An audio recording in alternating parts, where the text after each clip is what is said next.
Everybody sing that shit.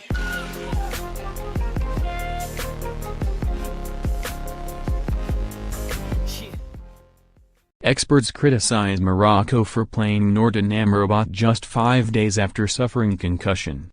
Concussion experts have heavily criticized Morocco's decision to let Nordin Amrabat play against Portugal on Wednesday, only 5 days after he sustained a concussion in their match against Iran.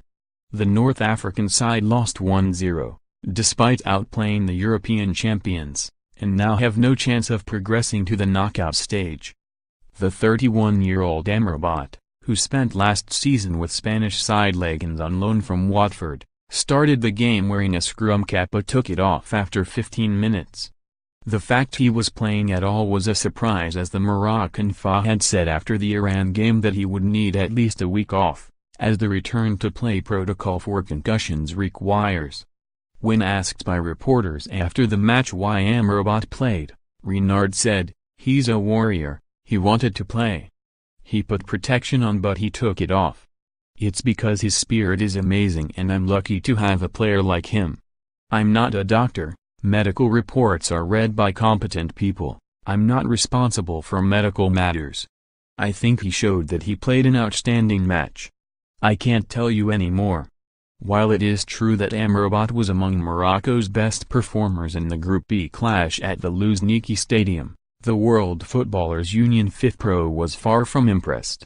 In a statement released to Press Association Sport, FIFPro said, "This is yet another alarming example of a player being put in harm's way. Amrabat returned to action too soon according to medical guidelines.